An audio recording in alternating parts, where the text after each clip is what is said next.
June 12, 1962, a prison guard shines his flashlight into cell B-152.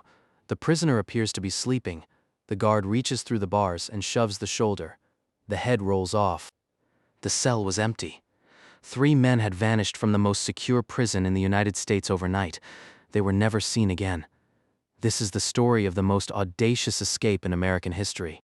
If you want more true crime deep dives like this, hit subscribe and turn on notifications.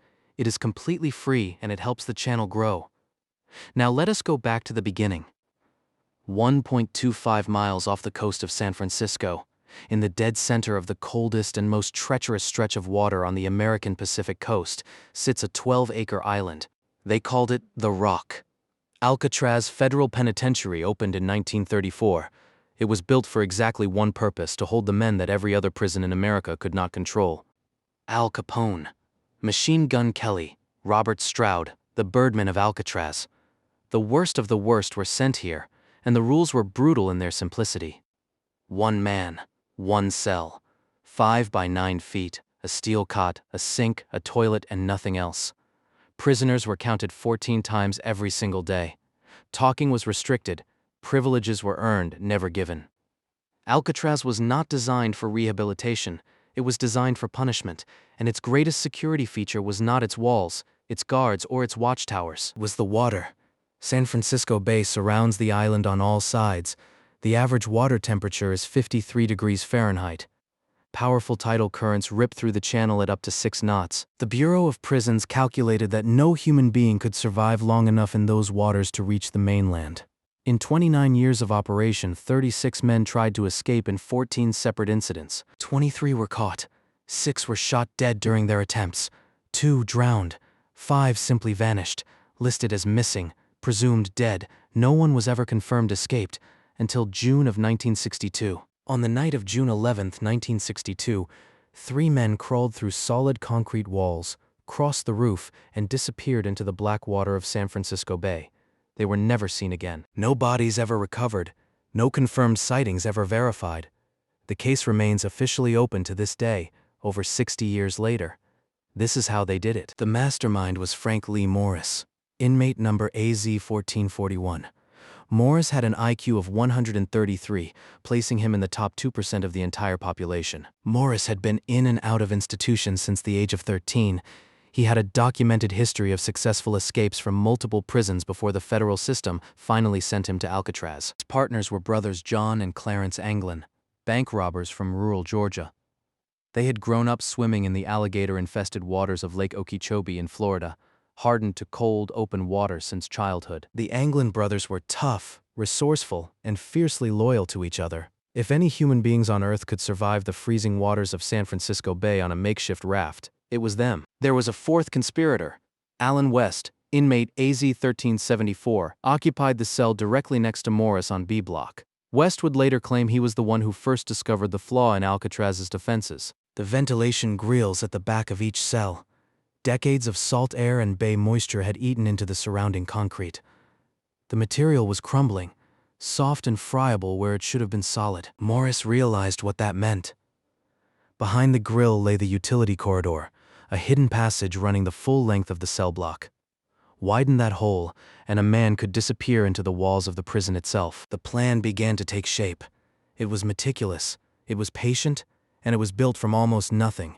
Kitchen spoons, raincoats, soap, and human hair collected from a prison barbershop floor. For 6 months, the 4 men dug. Every night during the music hour, when accordions and instruments echoed through the cell block, the scraping of metal on concrete was masked completely by the sound. Working behind a cardboard screen propped over the ventilation grill, painted to look like the accordion cover from the music program, they concealed the excavation from passing guards every night. After months of patient work, the holes were large enough for a man to crawl through, roughly 14 inches across and 10 inches tall, chiseled through solid concrete 1 spoonful at a time. But digging the holes was only part of the challenge. The men also needed to pass 14 daily head counts, guards walking the corridor and shining flashlights into every cell to confirm every prisoner was present. To fool the guards during the night counts, the men constructed dummy heads and placed them on their pillows, creating the illusion of a sleeping prisoner in every bunk, even when the cells were empty. They sculpted the heads from a paste made from soap, toilet paper, and cement powder, mixed and shaped into human form, then painted with flesh-toned pigments stolen from the prison's art supply room. The final touch, real human hair, quietly collected from the prison barbershop floor over several weeks, one strand at a time, carefully pressed into the painted scalp of each dummy head. Next, the raft, escaping through the walls, was meaningless without a way across the bay. The men designed and built an inflatable raft and matching life vests entirely from stolen prison-issue raincoats. They used contact cement stolen from the prison's glove manufacturing shop to seal the seams watertight. Over 50 raincoats were carefully cut and re-glued into a raft measuring approximately 6 by 14 feet. To inflate the raft at the water's edge, Morris built a hand pump from a modified concertina, the same accordion-like instrument that had been masking their nightly digging for months inside the prison. They also fashioned life vests from additional raincoat material, accordion-folded and inflatable, designed to keep a man's head above the freezing water of San Francisco Bay long enough to reach the far shore. For months, they smuggled all of this through the hole in the cell wall and hid it in the dark utility corridor and on top of the cell block, completely out of sight, right under the guards' noses. June 11, 1962, 9:30 p.m., lights out across the prison. The final head count was completed. Guards confirmed all prisoners were in their bunks.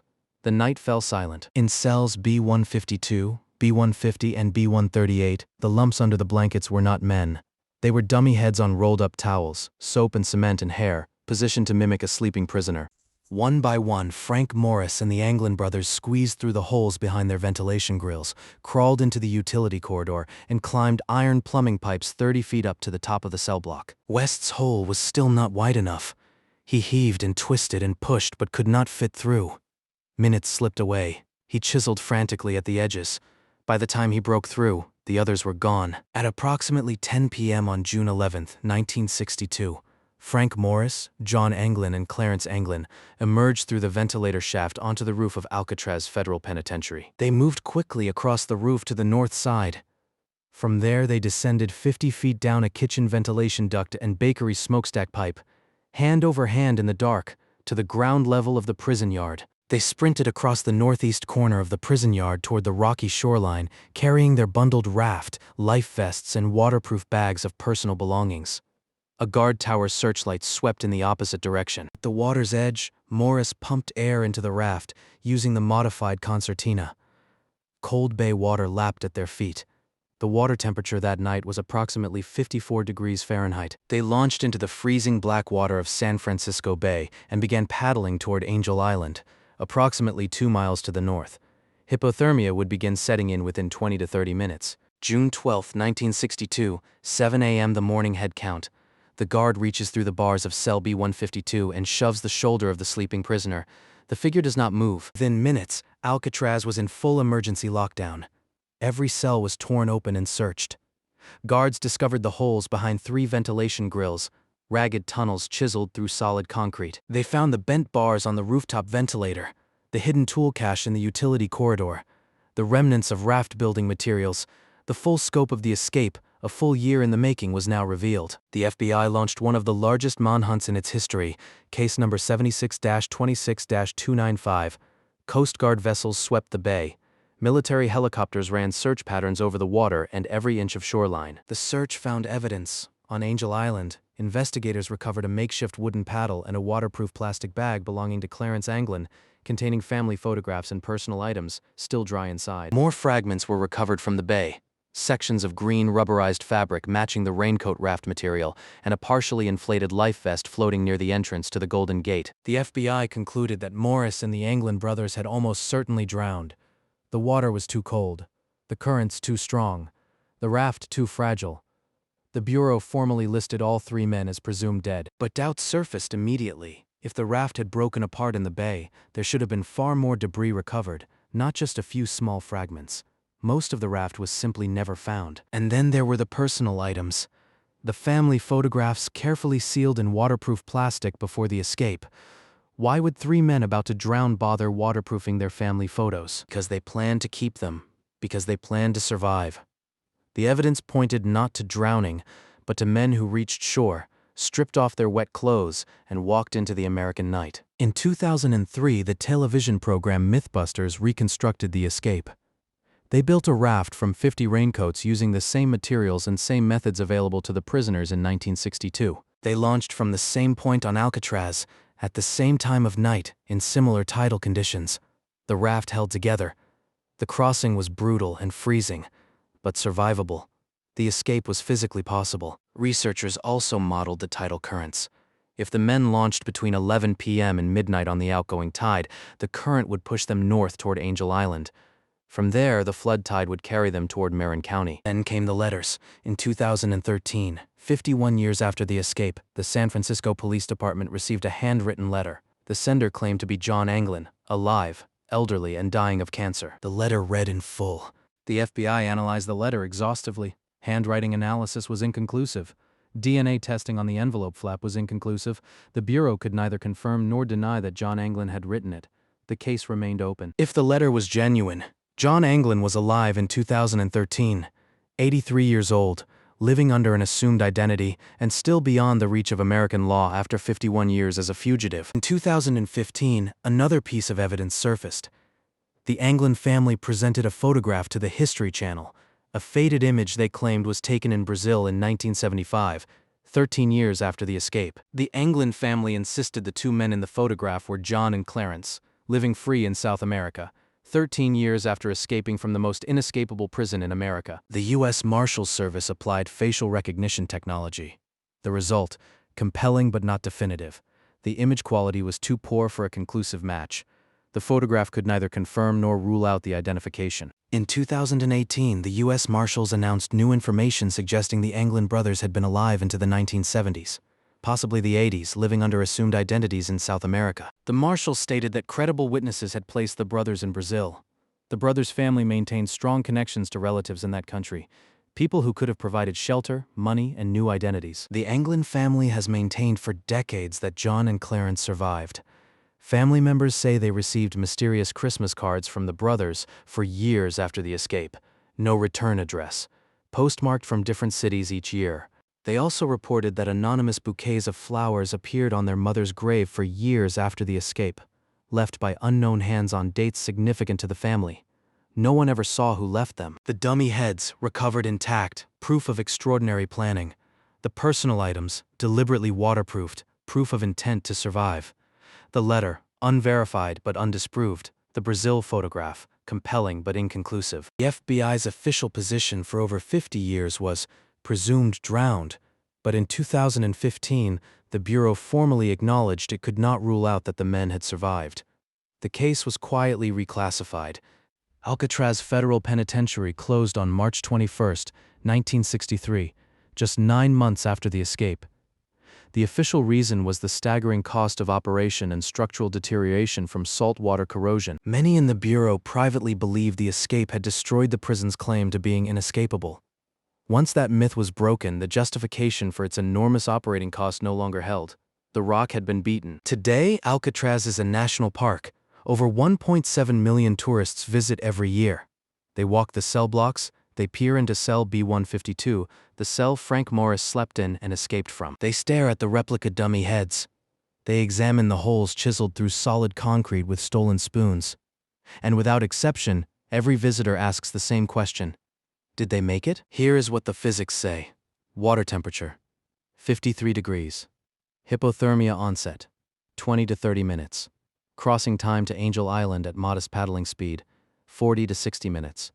Verdict, survivable with life vests. Extremely difficult but survivable. Here is what the criminal records say. Frank Morris had escaped from multiple prisons before Alcatraz. He was classified as highly dangerous, specifically because of his demonstrated ability to break out of secure institutions. This was not his first time. Here is what the family says. Anonymous Christmas cards, flowers on their mother's grave, a photograph from Brazil, a letter confessing survival, 60 years of quiet signals that say, "We made it. We are out here. We are alive." And here's what the official record says. Frank Morris, status unknown. John Anglin, status unknown. Clarence Anglin, status unknown. Active arrest warrants maintained by the United States Marshals Service. Case number 76-26-295, still open. The Alcatraz escape of June 11, 1962 has been studied by criminologists, physicists, hydrologists, and historians for over 60 years. It remains the most sophisticated prison break in American penal history. 3 ventilation holes chiseled by spoon through solid concrete, month after month. 3 dummy heads sculpted from soap and painted by hand.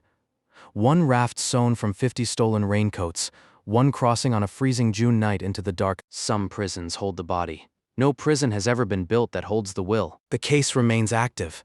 The United States Marshals Service continues to investigate credible leads. The warrant is real, the fugitives are real, and 60 years on, the greatest mystery in American criminal history remains exactly that, a mystery. 50 years, 60 years. The water of San Francisco Bay keeps its secrets. Alcatraz stands empty on its rock in the middle of the bay, and somewhere in the water, or in the world, the answer. If you enjoyed this deep dive into the Alcatraz Escape, hit the like button, subscribe to Frond, and tap the bell icon so you never miss an episode. Every like and subscribe helps the channel grow.